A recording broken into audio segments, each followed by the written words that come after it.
What's good, everybody? Welcome back to Blood, Sweat, and Sports. I'm Alex. That is Papa Blood. How we doing? Not so good. I don't like losing in week one, but hey, I'm getting kind of used to it. Well, I cannot say the same this year, thankfully. But welcome back to another episode. Today it is Tuesday, so you know what that means. Now that we have kicked off week one of the NFL season, that means we're gonna sit here and we're gonna talk about our teams winning and losing, your teams winning and losing, and all the other teams that don't get as much love. Um, and the teams that had really bad weeks, like the Panthers. So appreciate you all for being here, listening, tuning in. Make sure you like, subscribe, all that good jazz. Join our pick'ems if you haven't. It should be in the description. If it's not, it will be by the time this is over. Yeah, so that's the basics of what we're doing today. We're gonna be, like I said, recapping all of week one so we can, some of us can move on and get to next week to start off a little bit better. Uh, Are you going to be able to move on from the Tennessee Chicago game? we'll get there when we get there, and hopefully by the time we're done talking about it, I will let it go. Look, this stream is where I'm letting it go until somebody reminds me of it again. Okay. Uh but we're not there yet. We got a couple games before we get to that one. We got 4 games before I have to let it all out. So you ready to do it? You ready to do this? Yes, ma'am. Okay, There's well, starting off, obviously, the first game of the year. We were in here for that one. The Ravens headed to Kansas City for the Super Bowl banner drop, and KC sneaks away with a big win over I would say the Baltimore is a top contender in the AFC. Yeah, you're looking at the two favorites probably right now to go back to the AFC Championship regardless. And it all came down to not a toe, but the 3 plays prior where Lamar couldn't get it in somebody's hands, I think is a bigger takeaway from that. He really struggled under pressure at the end to try to make a good throw. And Kansas City walked away with a tough, hard-fought win at home. Baltimore looked the part of a potential AFC champion. I think the quarterback came up a little bit short in the end, in my opinion. And I love Lamar, but sometimes when he tries to match throws, he goes a little awry. I think the biggest takeaway, if we're gonna, obviously, I'm the Chiefs fan here, and so I'm happy with this outcome, and I'm not gonna criticize Baltimore and what they should have done better because, like, they did perfect to me. But it was a great game nonetheless. Like, we had a really fun time watching that game. It was high stakes from start to finish. Like, it came down to the very last series, the last couple seconds of the game. But the big thing I think that needs to be talked about with Baltimore is the run game. Yeah, they did have 185 yards, but their quarterback accounted for 122 of them. Yeah, I understand, putting a team on your back, but you went out and you paid a guy like went out and got a guy like Derrick Henry who had only 13 carries for 46 yards when your quarterback has 16 carries for 122. It kind of I understand. I understand the way they run their offense. It's how they've done it since he's been there, but I think they need to focus on their running backs. Only other one other running back got one single carry, and that's Justice Hill for 3 yards. But their wide receiver, Zay Flowers, had 2, little special speed receiver plays that went for 14. But Lamar went 26 for 41, 273, and a touchdown. Mahomes 20 for 28, a little bit more efficient, with 291, a touchdown, but one of the ugliest interceptions I've ever seen, which was just a mistake. It's week one. Mistakes are bound to happen. But I think the biggest problem for Baltimore is their quarterback is their number one running back when they have a guy like Derrick Henry. And then obviously you look at the Chiefs and they accounted for 72 rushing yards. And so, but they only ran the ball 20 times. as opposed to the 32 for Baltimore. But it's a big number difference, and I think that goes to shout out to the both defenses. I know they had a tough time, both teams, in this one, but I think they both still played pretty well. Yeah, I think you hit on the biggest point though. The lack of creativity in the offense to get Derrick Henry involved is a big problem. And once again, you've got Lamar trying to play Superman. I know he wants to be, but like Derrick Henry's there to make sure that he doesn't run the ball 16 times a game and put his body at risk. If he keeps playing like this, he's going to be on IR before the end of the year. I wouldn't say IR, but he's, have been known for lingering injuries late in the season that have, I'm not going to say stopped them because they've won games with and without Lamar over the last year. But, those injuries add up come like playoff time when it matters the most. All in all, though, great game. Shout out to Xavier Worthy. He had 3 catches in this game, and 2 of them went for deep touchdowns. So, or he only had 2 catches. I'm sorry. He had 3 targets, 2 catches, and both went for deep touchdowns. So, shout out to that guy. I didn't expect him to see hardly any action, I guess, in week 1, but it was fun to see. But, like I said, all in all, great game. Can't complain. It was a really great way to start the season. It set the tone, I think. Yeah, we had a great stream that night too. It was a lot of fun. Moving on to our next, which was the Friday night game in Brazil. I'm going to start off by saying maybe we shouldn't play on that field ever again. We'll play football anyway. Like the soccer football, sure, but that's what that field's made for, and you can tell. But we had the Packers taking on the Eagles in Sao Paulo.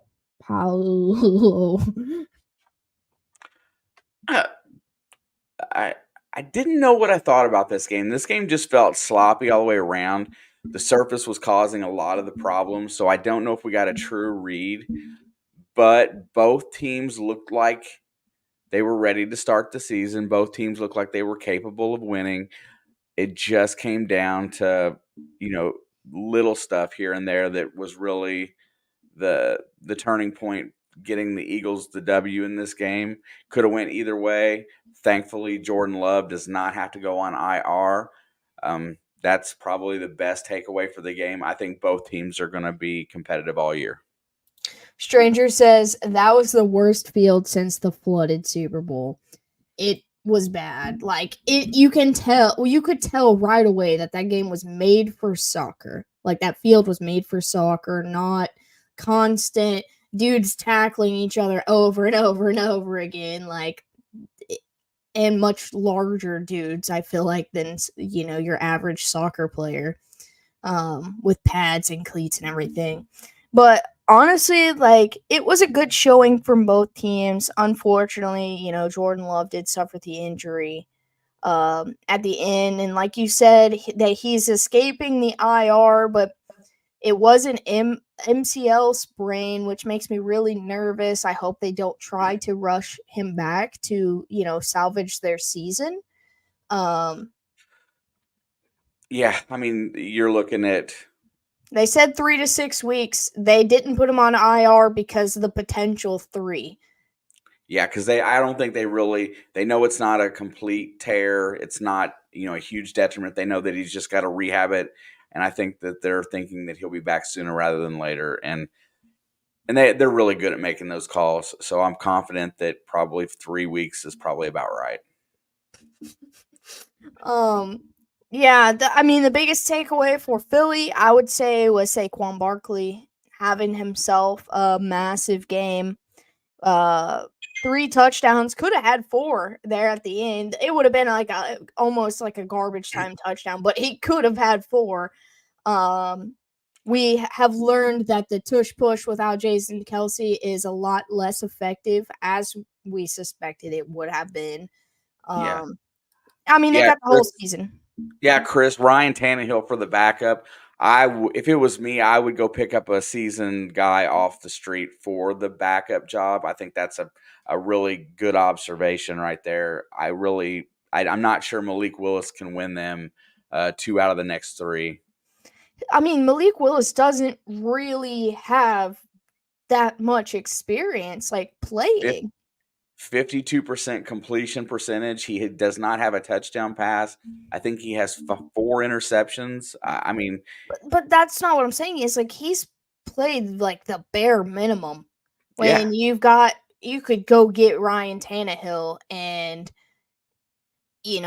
Malik sat behind Ryan Tannehill. Like, they can work together. It could be a good duo for the time being.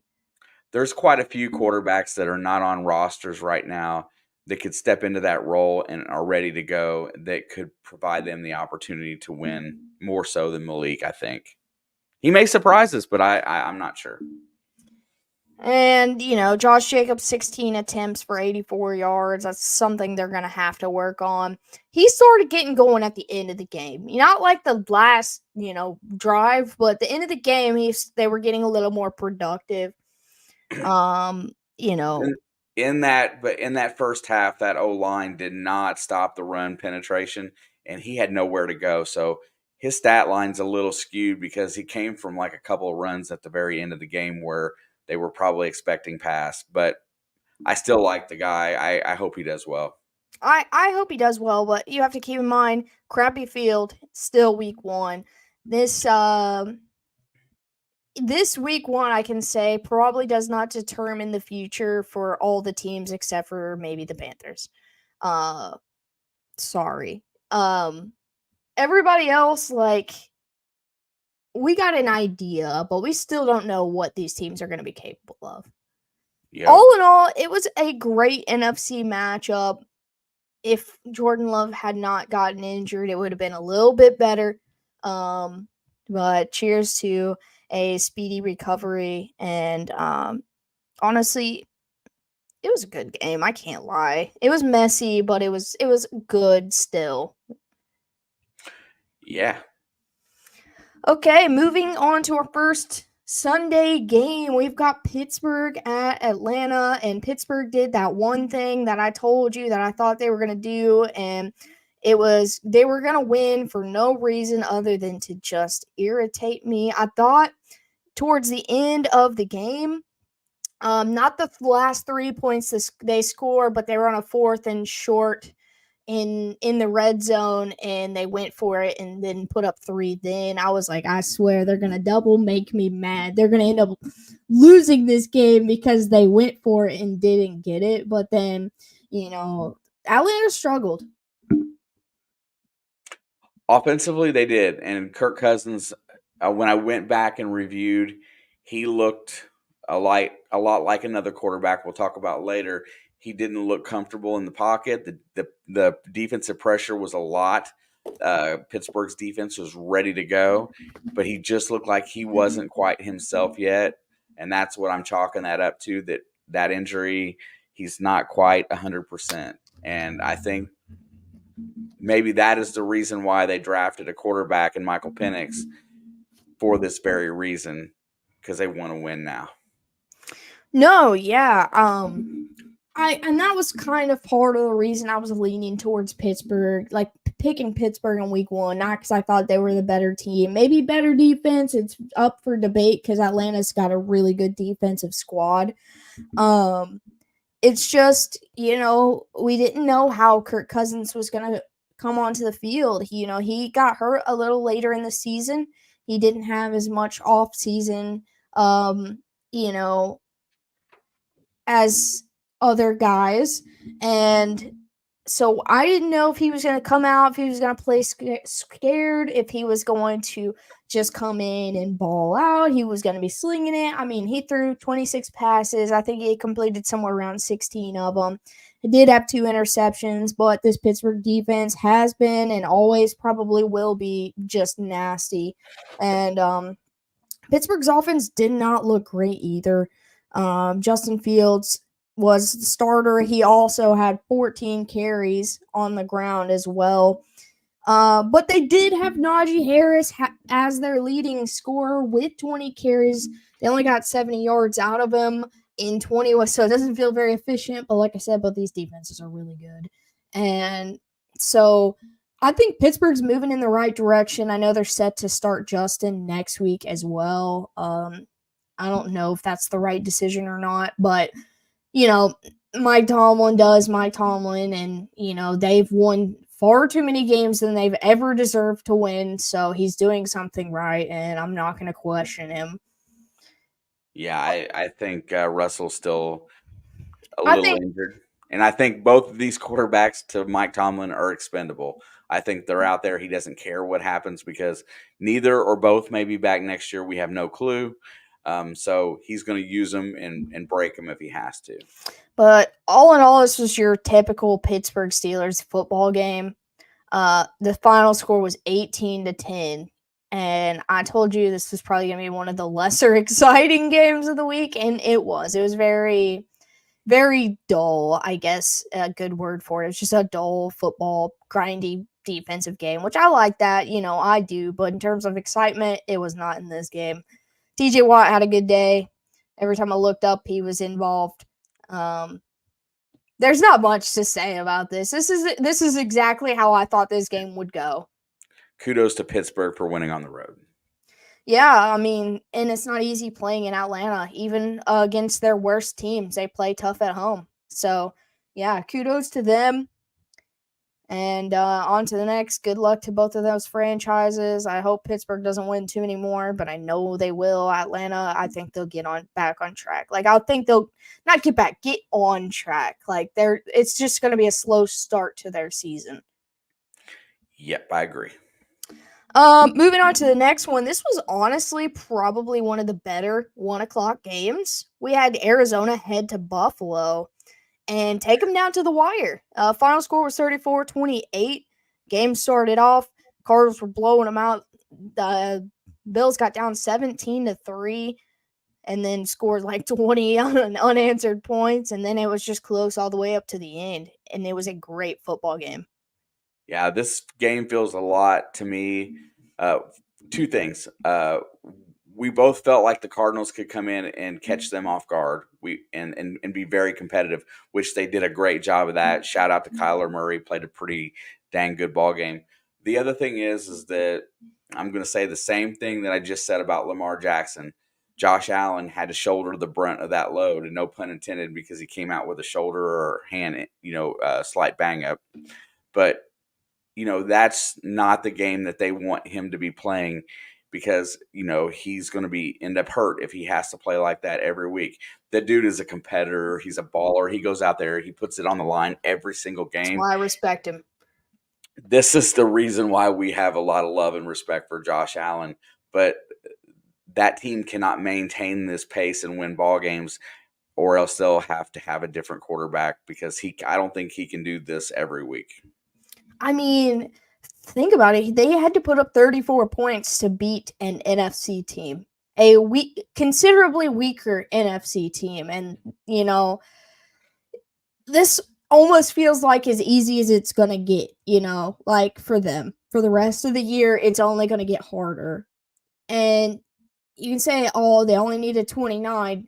The Cardinals were driving, okay? They were this close to pushing that game to overtime or kicking the game-winning field goal. Like they moved the ball well, even after the Bills' defense kind of woke up. Like that's when the Cardinals' scoring started slowing down as these defensive guys started making stops. Josh Allen using his body, gained some momentum. He had two touchdowns on the ground, 2 in the air. One of them was to Shakir, and the other one was I don't know. He was a former Raider, Mac Hollins. Mac Hollins. Yeah. It was a great football game. Like, this is what I'm talking about. The difference is, like, the Falcons Steelers was a great football game if you like old school football, but this was a great football game in terms of just pure excitement all the way to the end. Like that. This was another game that come down to the very last drive. And We didn't get to see much. Marvin Harrison, 1 catch, I think, 4 yards. I think that one's going to take a little time. That was the stat line I was expecting out of Worthy in week 1. But yeah, Cardinals got a lot to build on, like a lot of tape to watch to see what worked, what didn't, to grow from. So they have this is really good for them. Oh, absolutely. This wasn't a must-win game for them. This was a kind of let's just see what we got, and I think they go back to the drawing board pretty happy with their performance, to be honest. I mean, they're not happy they lost, of course, but it was never a game they were supposed to win. Exactly. But Buffalo, I still think we're not going to sound the alarm yet. You did get the win, but you struggled. And like I said, this might be as easy as it gets for them. You know, obviously playing teams that in their division, like the Patriots, are not a top dog team. So like it might be easier, but divisional matchups are not easy. And then, you know, they finished with the number 1 in their division, so they've got the Texans, the Chiefs, the Ravens. You know, they do not have an easy schedule, so they need to start figuring things out right now. Like, We'll see Thursday, man. yeah, and they've got a short week with a banged up quarterback. It's his non-throwing hand, so he should be fine. He's cleared to play, but it's just the beginning. You know, you got to watch these things add up, especially with a guy like him. All right, we'll do it now. Moving on to the next one. Tennessee went into Chicago.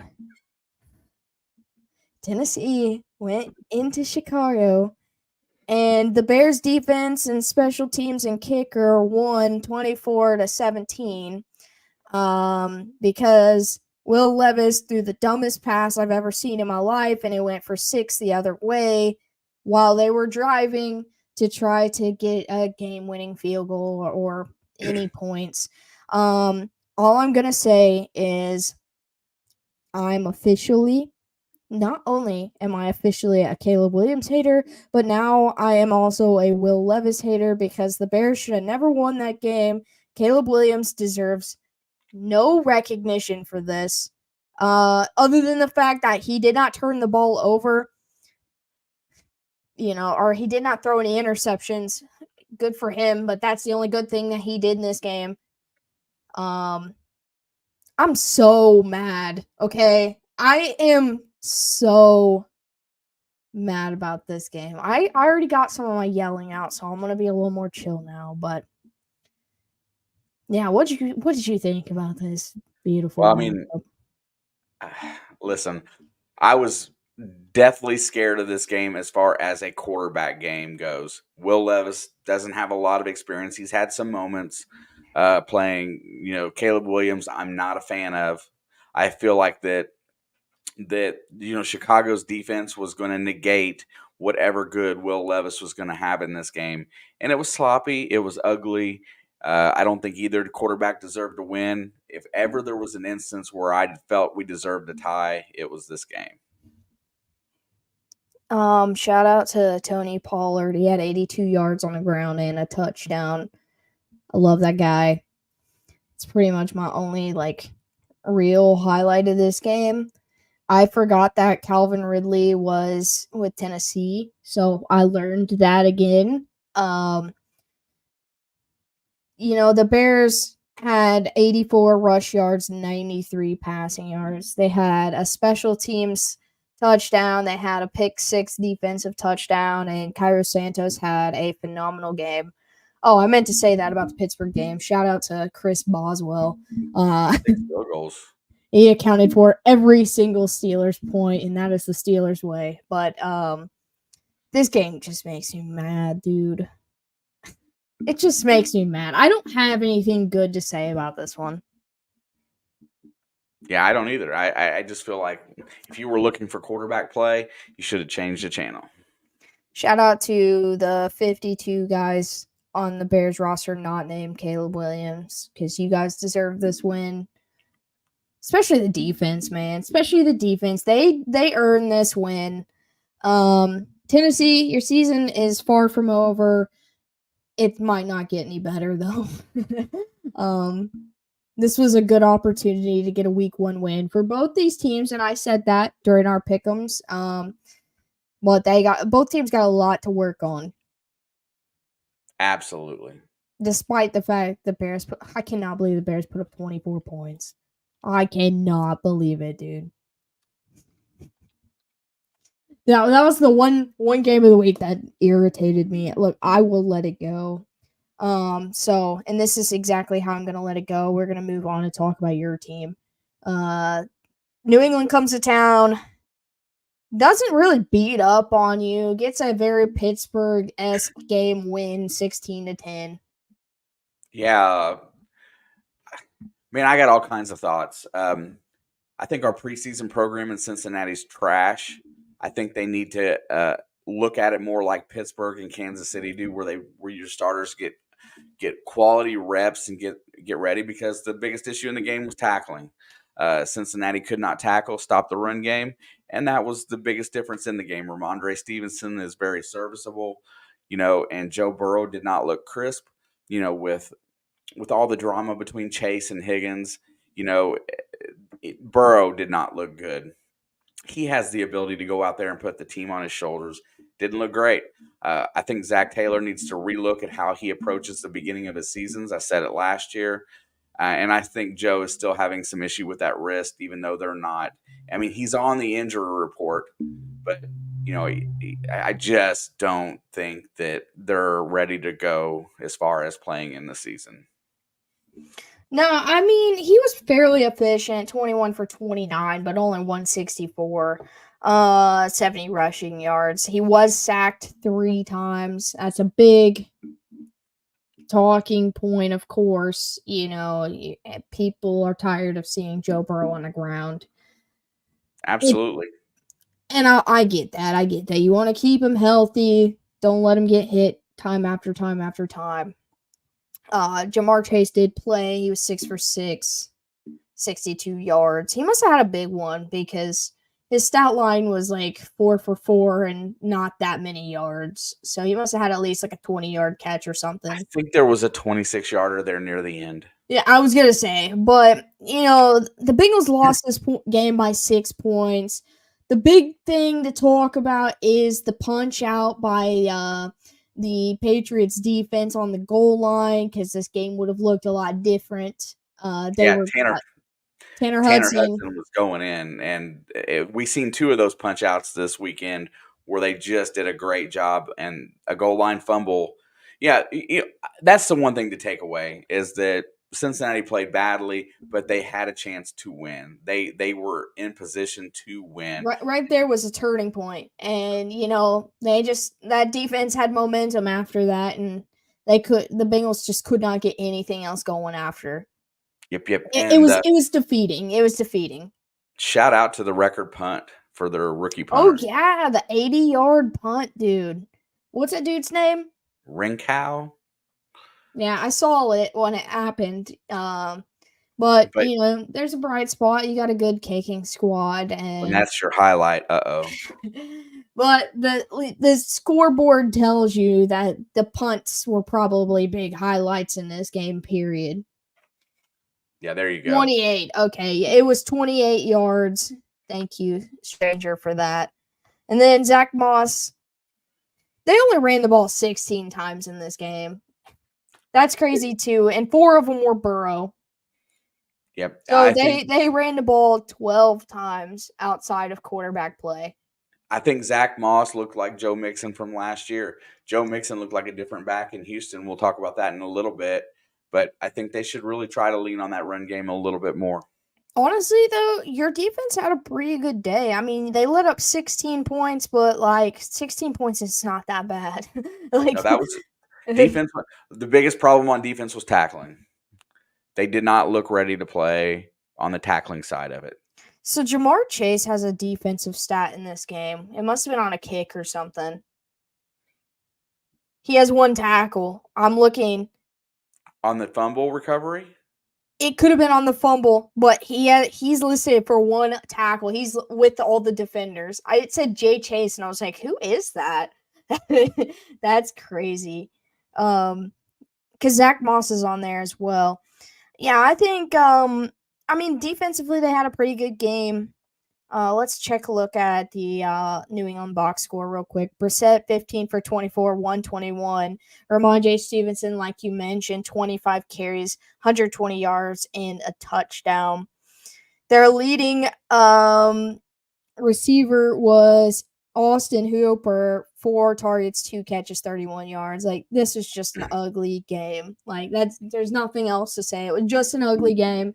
Both defenses played well. Just one or two mistakes here and there is what caused the score of this game. Yeah, stranger Rincow. I think it's Rincow is how they say it. Is a real deal punter. Set a team record on the second punt and broke the NFL average game record in his first start. Kudos to him. And Chase did get the tackle on the Hudson fumble.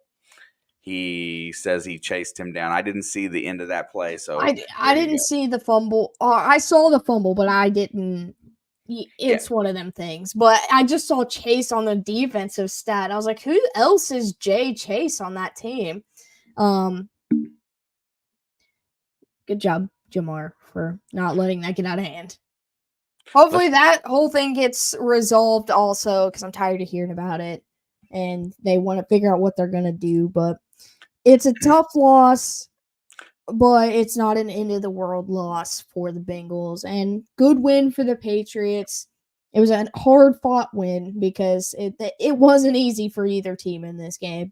Both wins defenses were disruptive. Yeah, wins aren't going to come heavily for New England. So, Patriots fans enjoy this one.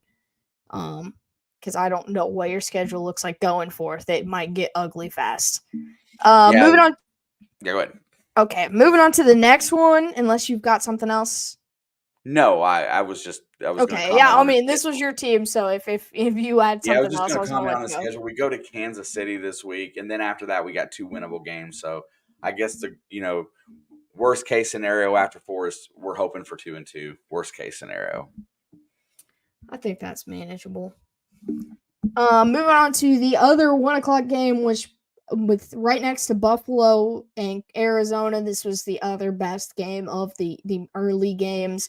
We've got the Texans heading to Indy and sneak by with a 29-27 win. And I think as long as these two quarterbacks stay healthy, the Anthony Richardson, CJ Stroud rivalry is going to be fun to watch for a long time. Yeah, so this is the one game that I watched early on Sunday, and it pretty much in its entirety.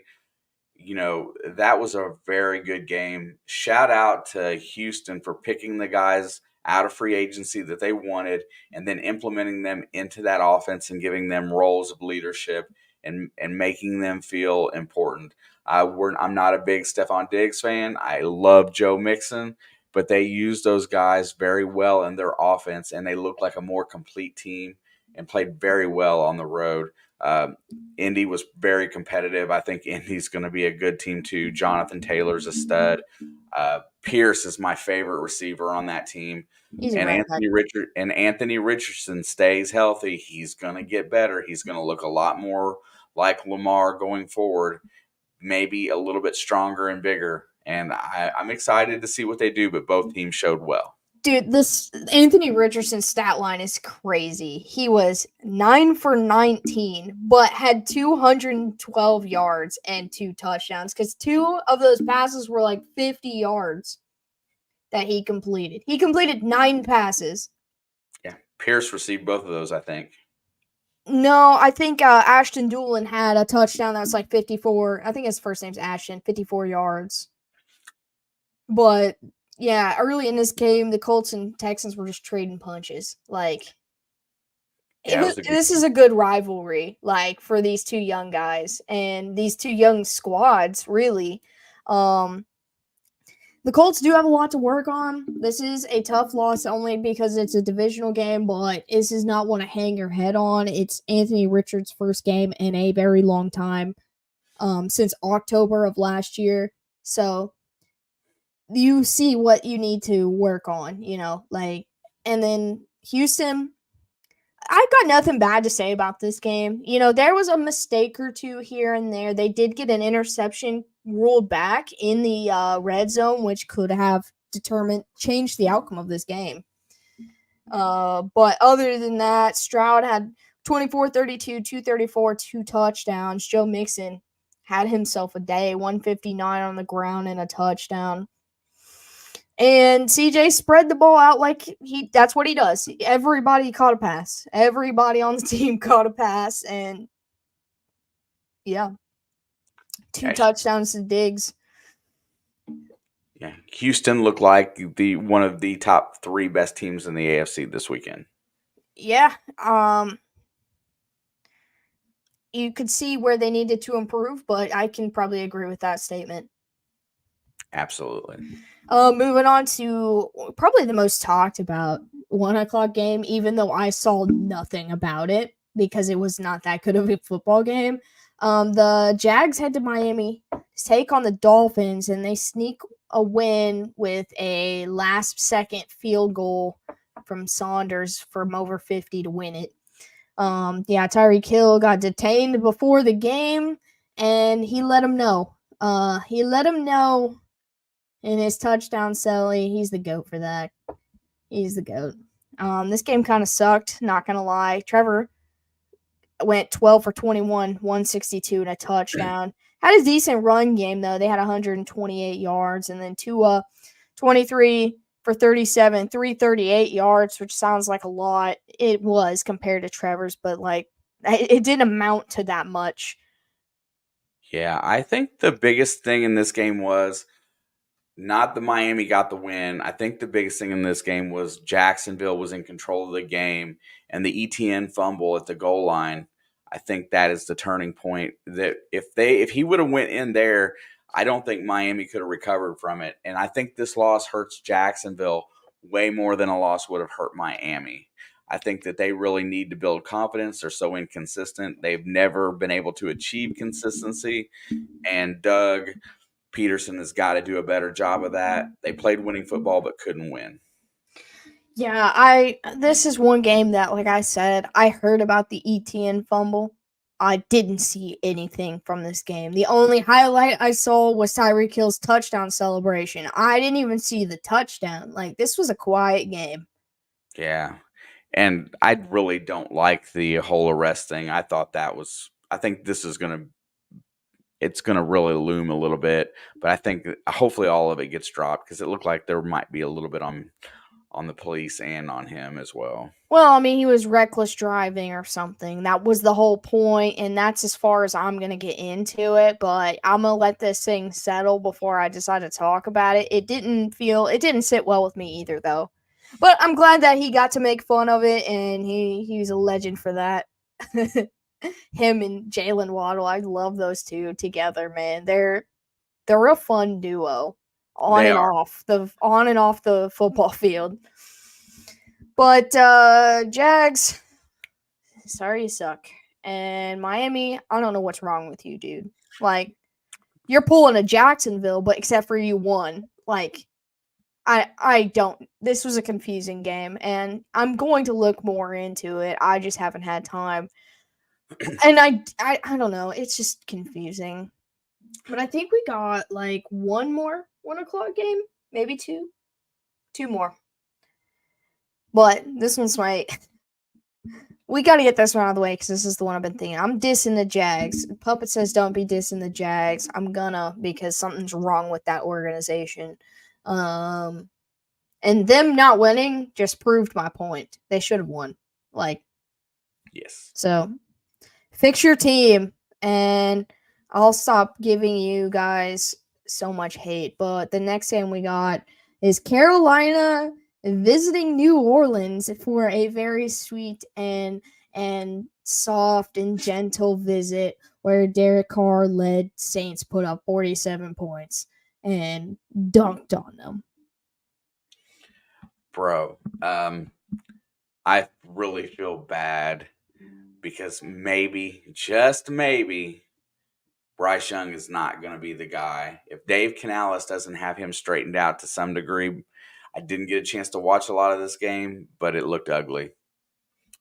It did look ugly. And you know what? They're going to be picking first again unless somebody steals that pick The away from them Giants. too. I The think Giants. Carolina is going to be picking first. I'll be honest. It'll be the Just Giants. You think Bryce Young's bad, but you must never seen Daniel Jones. I don't Don't like worry, Danny. Danny. We're gonna be talking about you next.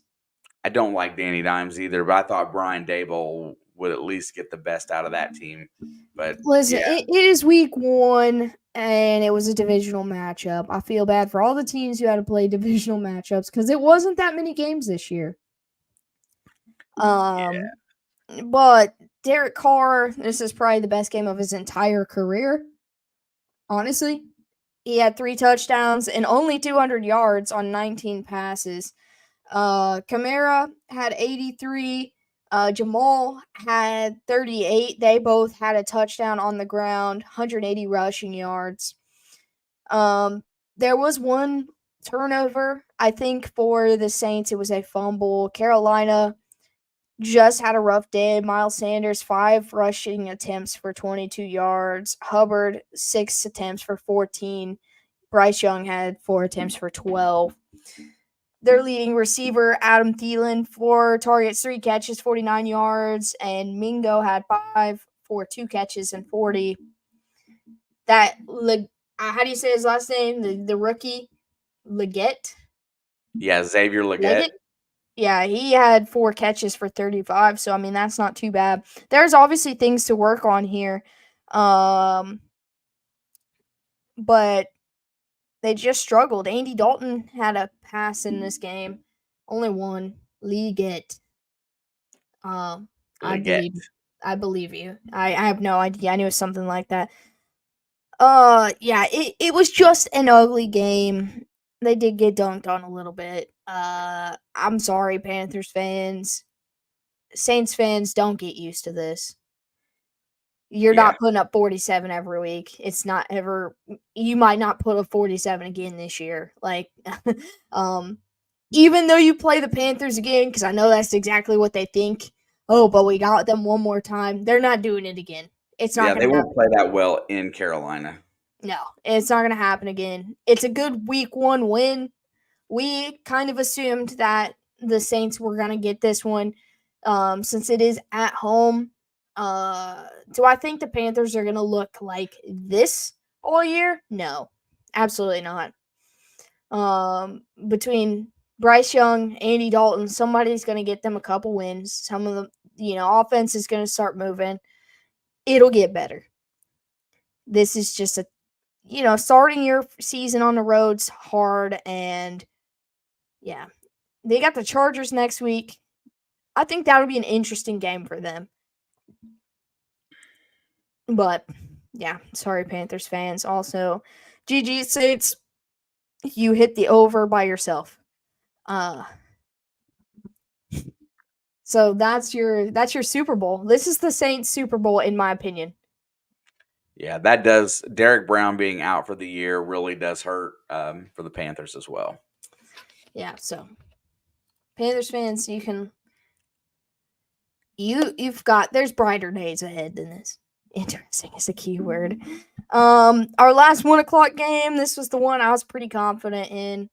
We had Minnesota heading to Jersey to take on Danny. Gets dunked on by everyone Jones.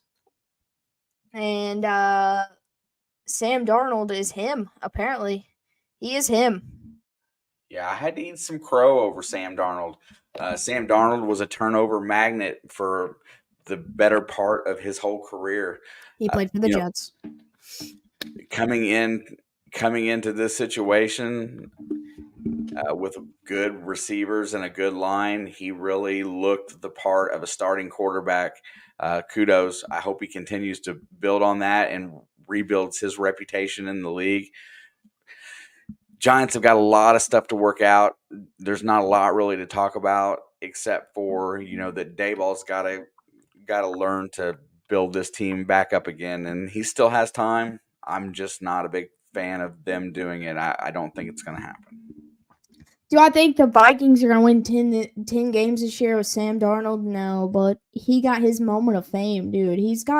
And I think this win was a statement win for them, right? Because I told you this game was big for both of these teams, but not in the sense of, yeah, we only beat the Giants, but like a confidence for their quarterback going forth.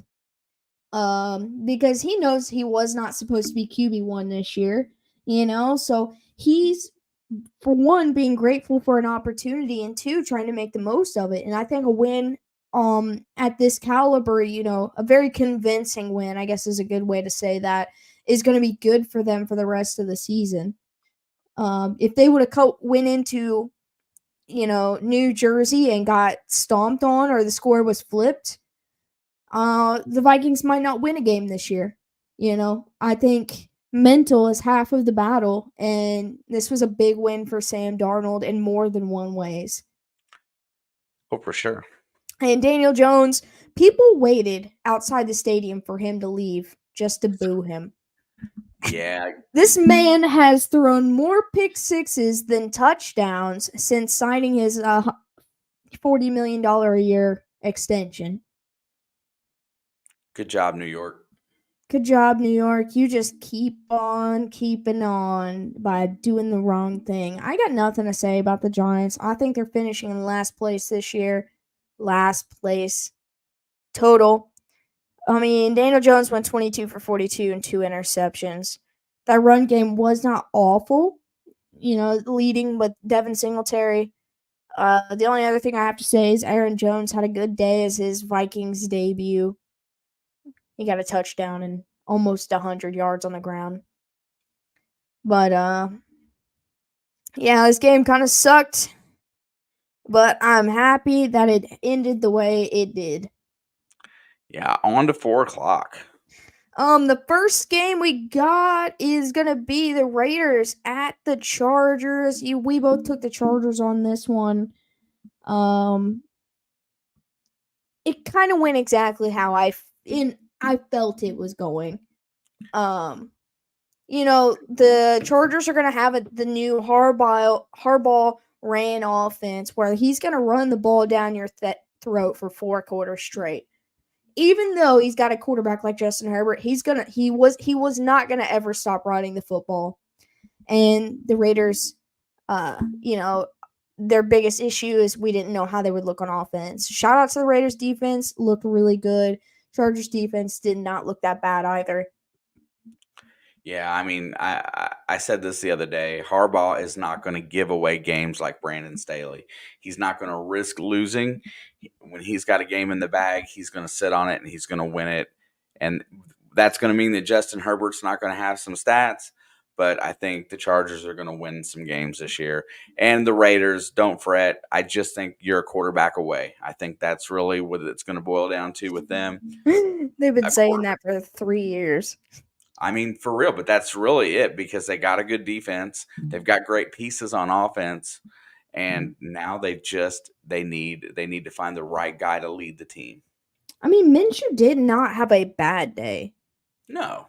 He was 25 for 33, 257, a touchdown and an interception, but they only had 71 rushing yards, where J.K. Dobbins had 135 himself. Yeah, great pickup by the Chargers. As long as he stays healthy. Great pickup as long as he stays healthy. Yeah, that dude is he's always plays well until he hurts himself. And I'm hoping that his knees are healed. I love that they have J.K. Dobbins and Gus Edwards. Yeah, they took both of them. It's a great 1-2 punch. I mean, I just think it's funny, But it's a good win for the Chargers. It's not the end of the world for the Raiders. There's going to be teams that, with the stats they put up, are going to be able to win games. Things will go differently. They just can't. That's the one thing about their organization is they ride on emotion, and they just got to rally the troops. And they're going to be able to pick up some wins here and there that maybe they didn't deserve to get, or maybe they win convincingly. But, it's not a bad loss. when you're trying to figure out what your offense is supposed to look like. Yeah, fair enough. Moving on to the next. We got Denver. Freaking Denver. Heading to Seattle and a nail biter. At one point, this score was 5-3 in this game. They got 2 safeties in this game also. It was 7-3, and it was a field goal and 2 safeties. Not a touchdown, but they lost. Bo Nix had an day. He was 24 for 42, 138, 2 picks, and 35 rushing yards and a rushing touchdown, which is the highlight of his day, I would say. They kept it close with Seattle all game. They traded punches, even if they were small ones. They were still punches, but Seattle squeezes out on top as they are the better team. I think this is Seattle holding serve, winning at home, which they're supposed to do. This is a rookie quarterback getting his feet wet. I think Sean Payton, as a coach that he is, kept his team in the game by making very good decisions. And obviously they're going to go with the rookie, so they're going to take their lumps. I don't think this was a bad day for Denver. It was a step forward from what they thought they had. So let's go. Let them keep the concerning thing about Denver was the non-existent run game. They ended up with 99 rushing yards total, 35 from their rookie quarterback.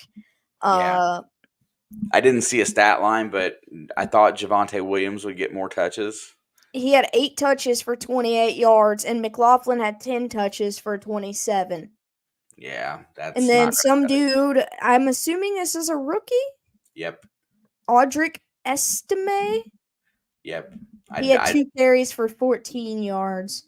Hey, yeah, that running game's got it. When you got a rookie quarterback, you got to be able to run the ball to create balance. I mean, and then you flip it over. You got Kenneth Walker, 20 attempts, 103 yards, and a touchdown. Geno Smith, 4 carries, 30 yards, a touchdown, and Charbonnet had 8 carries for 12 yards. That's the worst stat on their. I obviously didn't see it. It was an out of market game for me. I also didn't want to watch it. Fair.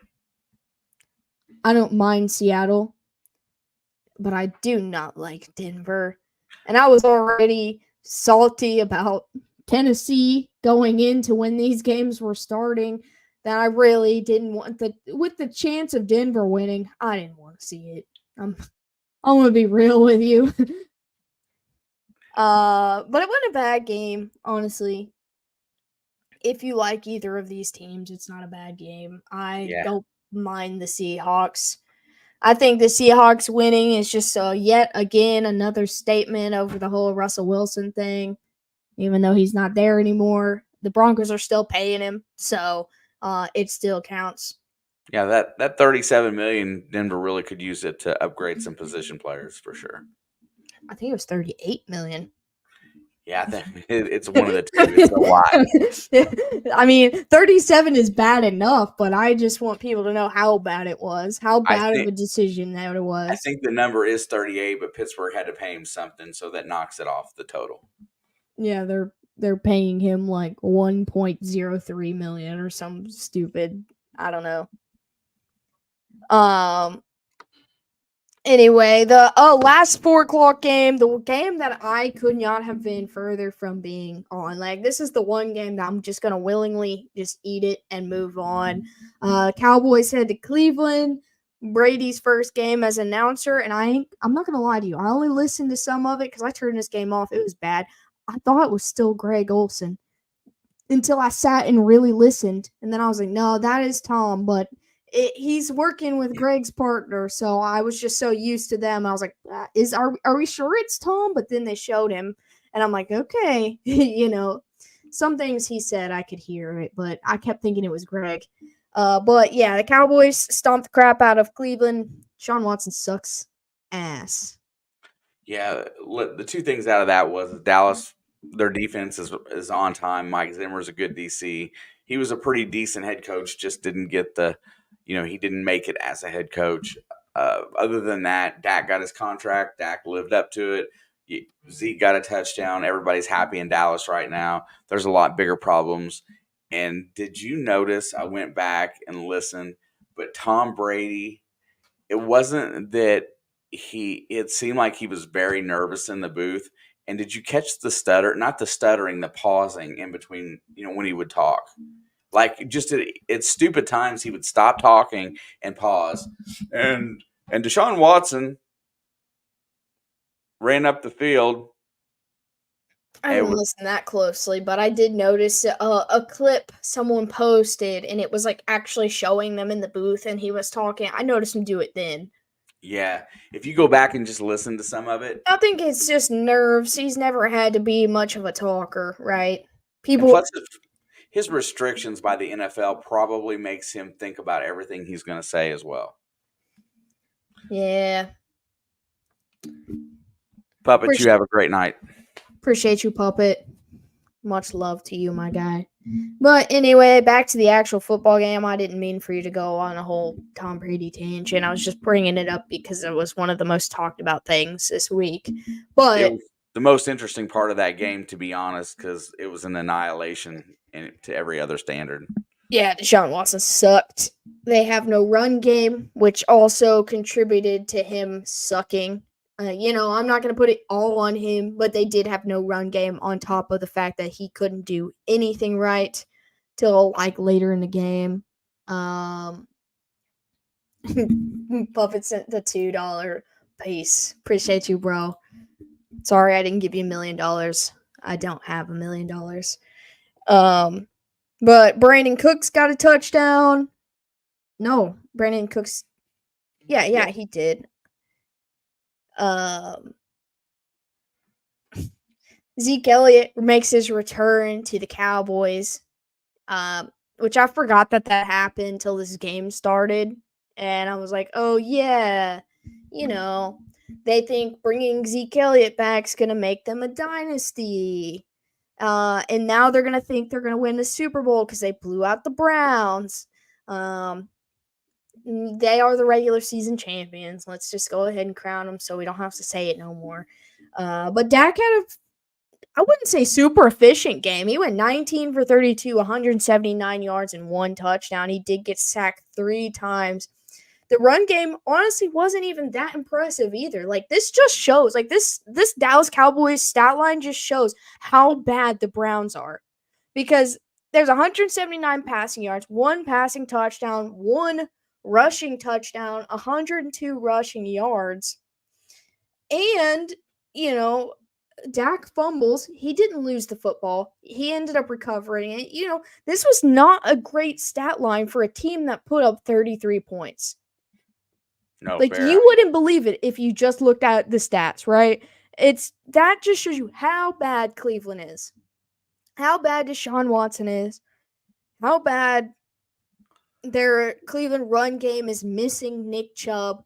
How rough the Cleveland offensive line really is. Like, we can talk about how good the Dallas D-line is because they are, but Cleveland's O-line is just a fraction of what it used to be on top of that. Yeah, I think there's a lot of takeaways. This game doesn't even feel real. You look through the box score and you're like, none of that makes sense. Yeah, I still think Nick Chubbless makes Deshaun even worse. I don't think that the O-line is complete, but I think Dallas's defense is pretty elite. They're a top 5 D.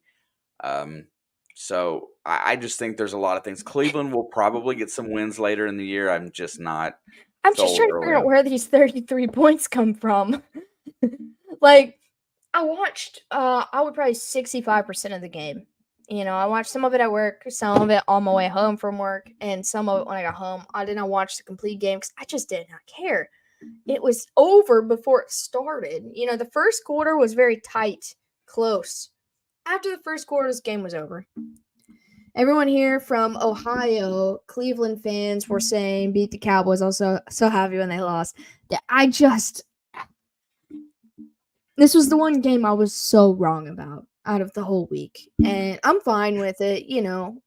I knew Cowboys were going to win a lot of games. Yeah. Cowboys are 11-12 win team every regular season. Oh man, so we'll move on because that game's just dumb. There goes one other 4 o'clock game that I forgot about. We have Jaden Daniels, my offensive rookie of the year, heading to Tampa Bay to take on Shake and Bake Baker Mayfield. I heard from a Buccaneers fan, you guys probably know which one I'm talking about, that Antoine Winfield Jr. got hurt, which is a big loss on their defense, really. I just that was like an hour ago. I heard that, so I don't know how true, what happened, any of that good stuff. But the Commanders put up 20 points on the road. Baker and his team put up 37. This is exactly how we thought this game was going, right? A little introduction to the league for the rookie, and Tampa Bay doing what they do, rolling on from last year. Yeah, so kudos to Dan Quinn and his first attempt. Washington played respectable on the road. Jaden Daniels didn't have a great game, but he's a rookie. We don't expect a whole lot. I mean, I'm going to pause right there. You said Jaden Daniels did not have a great game. He was very efficient, 17 for 24. He had no touchdowns and no turnovers, but 2 rushing touchdowns and 88 yards on the ground. I mean, that's a pretty Justin Fields first game. That's better than Justin. You're right. That I mean, you can say that it's a bad game. They lost by 17 points, but I think that's a pretty good game for him. He did much better than my other fantasy quarterback. Yeah, I mean that's fair. I didn't mean it that way. I just meant it that he didn't play. I don't care about stat lines. I care about winning games. I mean, yeah, but I don't give rookie quarterbacks wins, so I wasn't expecting him to win this game. Yeah, fair enough. I mean, I meant it that way, that he didn't get the dub.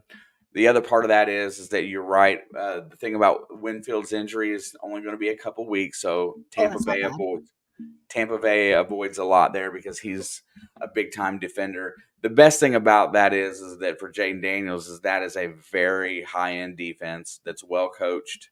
So I think he's going to be okay. Definitely. The Giants probably are going to really hate playing the Comanches this year, it looks like.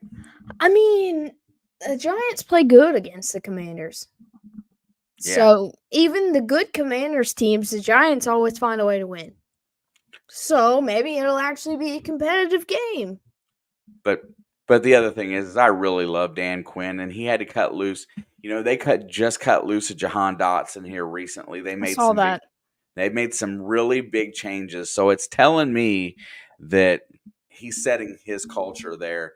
And he had a winning culture in Dallas. That defense responded. And he had them ready to go because Mike Zimmer walked into a good situation.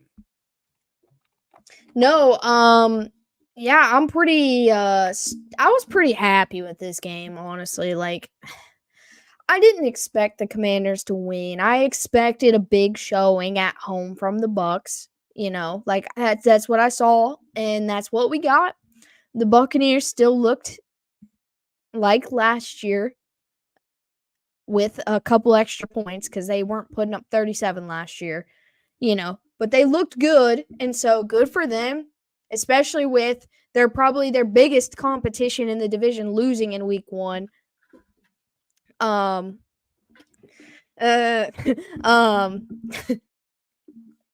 Saints, I don't find them on the same level as the Bucs, although they're rivals. So with the Falcons losing, this is a good win for the Buccaneers. Jaden Daniels still going to win Offensive Rookie of the Year, still going to ball out, still going to he still put up so much better stats than Caleb Williams did. And that's all that matters here. Are you going to accept the poking of the bear and go on? I've moved on.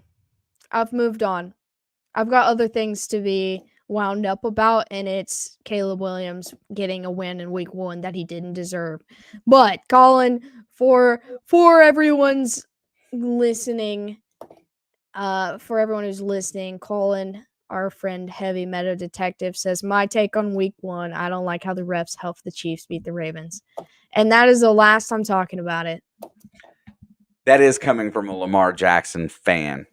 Listen, I live close to where he went to school. I know why you're a fan, and I'm also a fan. I like the guy.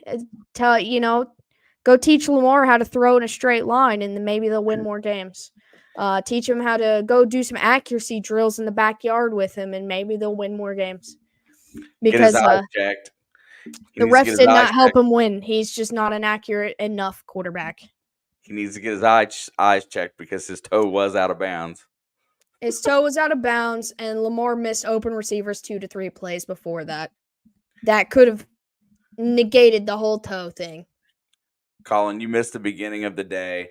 The 2 plays prior to the one at the end of the game, he had opportunities to win that game or send it to overtime. So There was never going to be overtime. no, Harbaugh was going for 2. There was never going to be overtime. the Zay Flowers throw that was 5 yards behind him is That the was one. bad. That was bad even for, Lamar could hit that. Like, I don't know. He put a little bit more zip on the play before that he missed Zay Flowers by 5 yards, and the play before that he overthrew Likely in the end zone. So he had plenty of opportunities. I refuse to accept that the refs had anything to do with this one. I just wanted to see him poke you a little bit and let you respond. I think it's always funny when Colin pokes. I'm not laughing, so you think it's funny. I've already spent the entire week doing this. I had moved on. Next game. The next game, we got a Sunday Night Football. We got the Rams heading to Detroit. Matty Stafford going home to take on the Lions on Sunday Night Football. And this one was a thriller. It was our first OT game of the year. And the Rams fall short in overtime because the Lions' drive in overtime was absolutely unstoppable. They just ran the ball straight down 70 yards and kicked the crap out of them. The only takeaway I have from this is both of them good football teams. Lions look a lot better than last year. Like, they look like they're moving with momentum, and that's going to be huge for them. The Rams, still a great football team. Not going to discredit them all, but they have a lot of injuries before this game started and even more after the game. Puka Nacua, their offensive line, some guys on defense. There was just people going down left and right, and yeah, they're still a good football team, but it's going to be tough. That's the thing, is that if the Rams get healthy and secure a playoff spot, they're going to be competitive for that NFC. They're my sleeper team. You know this. I think they're really that good. We'll see if they can get some health to go their way. And they played admirable, but you're right. That overtime, Detroit just ran the ball straight down their Unstoppable, throat. right down their throat, dude. Like, just punch 8 after punch plays. after punch after punch. They threw the ball one time to a running back for 10 yards in that whole drive. So it was basically just another run. But it was like Montgomery, Gibbs, all the way down the field, and Montgomery punches it in for about a 3 or 4 yard run on the goal line. I knew they got down there to it was either the 3 or the 4. Then the Rams call their first timeout to try to catch their breath, which was a good decision. But I was like, it doesn't matter. It's over as soon as they run that play. And sure enough, after the timeout, they all line up. David Montgomery's in the backfield, and I'm like, he's scoring right here. It's over. And he did. It was like nobody even touched him. He just pushed his way right in. And so, yeah, the Rams, they're gonna do good things if they can get healthy. But that was the difference in the game, is the Lions were completely healthy. Their O-line was a little more sturdy. They may Again, have the best O-line in football. right now, yes. It used to be Cleveland. I saw Sunday, that's not true anymore. It's just a fraction of its former self. But Detroit's O-line's really good, and I think that's the one thing to talk about. The one difference in this game is O-line play. Yeah, the other thing that's admirable about the Rams, it's they retired a legend last year up front and had to replace him with a rookie. I think that really affects the pass rush.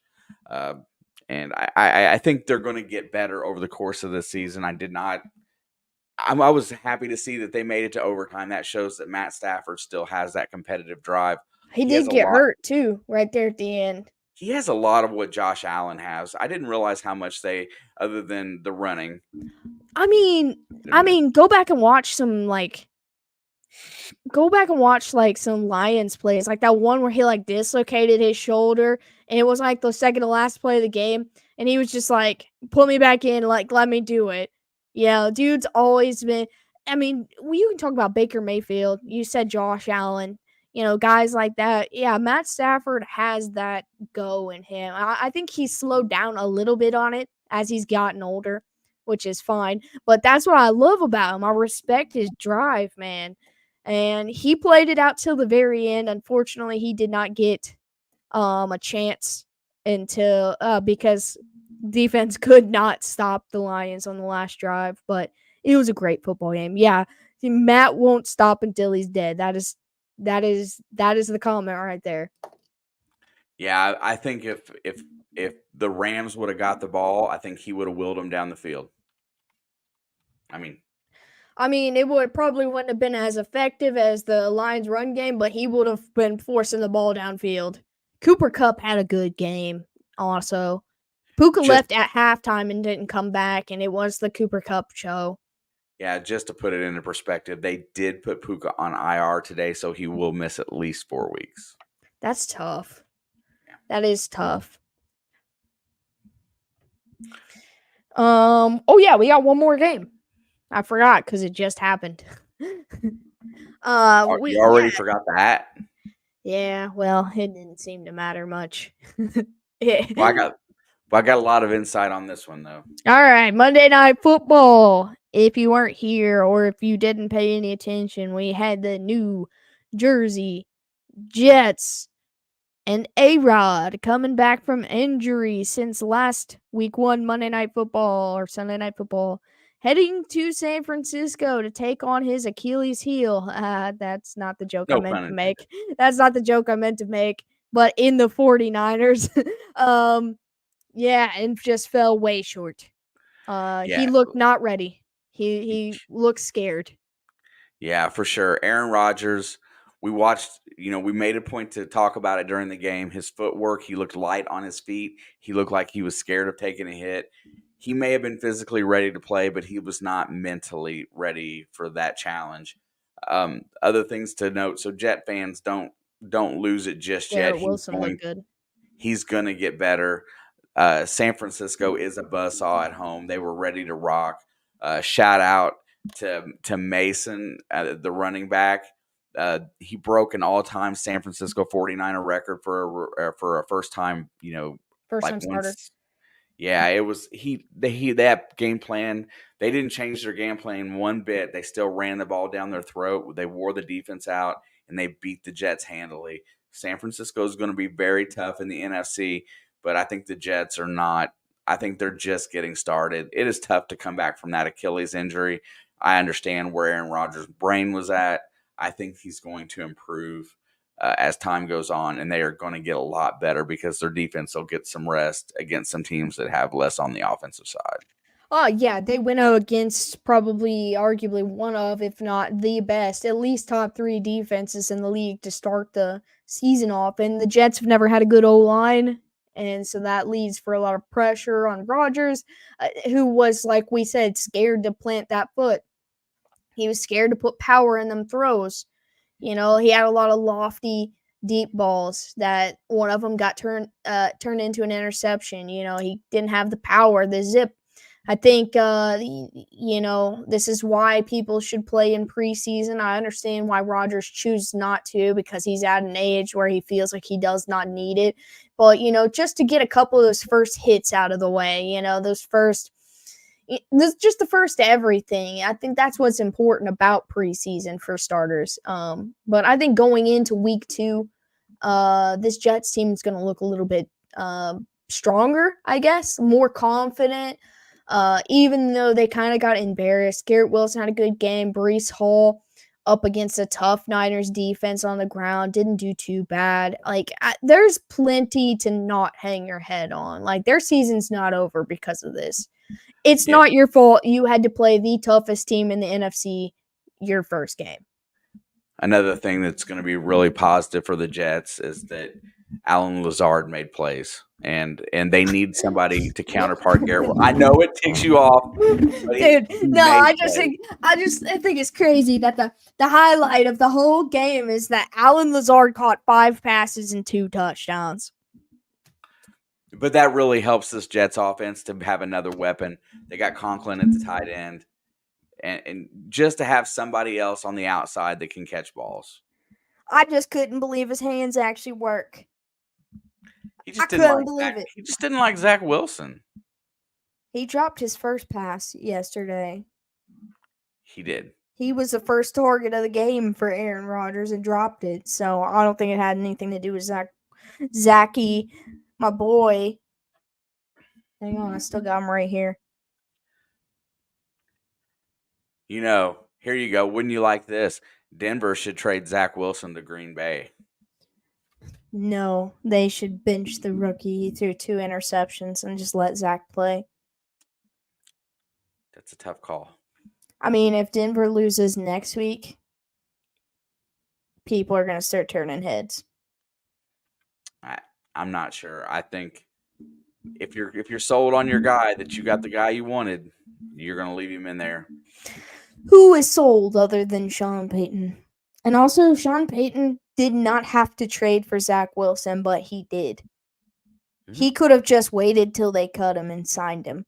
He gave up something for him. Mickey, but that's what I'm saying. Like, Sean Payton obviously wanted Zach. Okay? I know you're a homer for that guy. He's not going to play a lot, though. If Bo Nix keeps sucking, he will. We'll see. I don't wish injury on Bo Nix, but I do wish the suck. Because, first of all, F Denver, everybody in the chat agrees. And second of all, F Denver. Everybody in the chat agrees. Listen, I just like pushing the buttons. Dude. Yeah, me too. I'll be a Bo Nix hater if that's what it takes. I don't hate the guy, but I'll become one. I'll become that monster that everyone needs me to be. I can step up. I can handle that challenge. The fact that San Francisco can let Christian McCaffrey heal up really nice is a big bonus for them. Yeah, definitely. Mason, dude, shout out to that guy. I mean, all eyes were on him. I saw a comment earlier about him. Where did that go? That he could be a starter on any other team. Yeah. Yeah, I agree with that. Yeah, playing like that, I mean, what more can you ask for out of a running back in a game? Like, nothing. No. Donkeys. Donkey. So, we made it through week 1. We survived. We got through our recap. Yeah, and only one game made me mad. Only one. And week 2 is coming up. Yeah, I forgot to say this at the beginning, which I thought was important. But I went 11-5. Should have been more, but I'm gonna eat it. And you went 12-4 this week. Yep. Stupid Bengals. Stupid Bears. I picked the Bears just because they were at home. Stupid Bears. Gah! All right. How's a San Francisco rookie running back at pass blocking? Who's the rookie? What's his name again? Ask me something that I'm not prepared for. Hang on one second. Stranger asked. Let's see if he played. No, I don't think anyone other than Mason and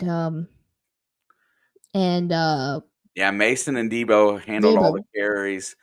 Brock Purdy had 1 scramble for 11. The other kid did not play. Brandon Allen did get in the game, the backup. I guess he took a knee. What? I didn't know that. I watched the game. I didn't see him take the knee. One carry for -1 yard. I didn't pay that close attention. The game was over after that end of the Jets drive. Yeah. He said, "Who thinks the Bengals would win week 1?" Ah. My upset pick of the week was it probably would have had to been the Browns, and that was the one I truly was like so far off on. His name is Isaac Guerendo, number 49. Yeah, He's from Louisville, Colin. Why didn't Colin speak up? Maybe he's not here anymore. Yes, true. He usually hangs out for a little bit when he shows. Yeah, I mean, I didn't have very many big upsets. I put the Cardinals on upset watch, but I didn't pick them for an upset. Which they almost did, and I would have been insufferable if the Jags or Cardinals did it. Okay, I would have been insufferable. I guess you could consider the Patriots the upset of the week. Absolutely.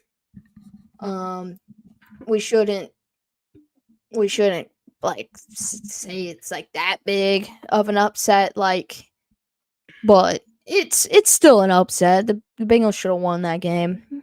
But all in all, other than your team, you know, whatever happened, it was a pretty good week.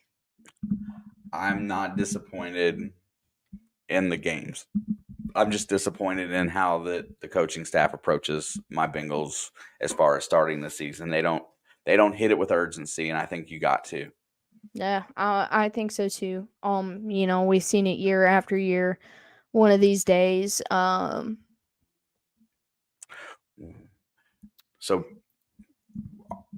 previewing this week a little bit before we go. we're gonna get to that when we do our week 1 picks. We'll go through and briefly preview. So that should be here tomorrow. Unfortunately, I do have to work late tomorrow, so it's not going to be a live stream this week. It will be a regular video, but be on the lookout either Wednesday evening, Thursday, before Thursday Night Football. We'll have our week 2 picks out. Don't forget, if you're in the pick'em, to lock in your picks for this week too. Yeah, I mean, as long as you get your Thursday before, you have all weekend to fix your Sunday, Mondays. I don't think we have any special day of the week games this week. So, and if you're not in our pick'ems yet and you would like to, I can always add on the bottom score to your of last week to yours, just to like kind of balance it out a little bit. My camera's being wonky, so if you want to join that, go ahead and do so. It's free to play, it's fun, and you know, we get a little competitive in there. We'll be doing some sort of giveaways at the end of the season during the Super Bowl. So far this year, there's a lot of people that picked well. It's going to be tight. The fact that Rob had the best score is what is just... I gotta be better. I gotta be better. Gotta do better. Well, gotta remove your heart from the situation sometimes. I did. Not me. Other than the Chiefs, that's it. I don't let my heart get in the way too much. And picking against the Broncos, I will pick them to lose every single game this year. It's just, you know, it's gonna happen.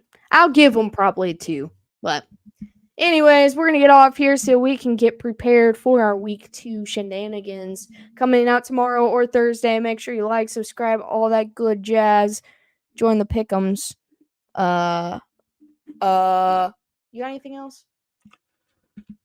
Thank you guys. We had a great first week. It was super exciting to have everybody show up and say hi. We missed you. We didn't realize how bad we missed most of you until we saw you in chat. Dude, I missed y'all. I miss you all. I'm not gonna lie. We're really looking forward to like 6 more months of this. All year long for the rest of the year, you got me in the sky, in your face. Much love, Miss Charlie. Charlie, Mickey, Stranger. I'm not gonna say your real name, but Zerkati, Craig, Christopher, or Chris. Sorry, Stranger. I think I already said that. Anybody else that's still kicking? I don't know who else is still in here. You guys are awesome. Thanks for kicking it with us. Sorry we didn't interact with the chat too much today. We were not very prepared for this week. Burdens, hi and bye. I can't wait to see you this later the week. Also, yeah, we're still getting adjusted to our full-time schedule, so it's gonna be a little rocky until we get everything, perfected, I guess I should say. Much love, Mickey. But as over the next week or two, things are gonna start balancing out for us a little bit, I think. Nash, appreciate you. But Yeah. I was just gonna say, yeah, we do baseball. We're gonna do baseball next week, but going to games. no, But you promised them, and I just rewatched our live stream when you I said know, that. You promised baseball content in the off season. and I I did. will. I said I I would know, hang out, but I know, and that is the other thing I'm gonna go and make sure I do next year. I'll make sure of it. maybe you can do some playoff baseball this year. I might if we have days that are available because I'm gonna be. Because you just said we're gonna do baseball next week. There's gonna be zero baseball content on the channel next week. For the record, we're going to a couple baseball games next week. We are not doing baseball content. Sorry for his clickbaity. He's just trying to get you guys going. But this is where we're gonna end our stream. And in this episode of Blood, Sweat, and Sports, I'm Alex. That's Papa Blood. We love you guys. You're the best. And we will see you guys on the next one. Yep.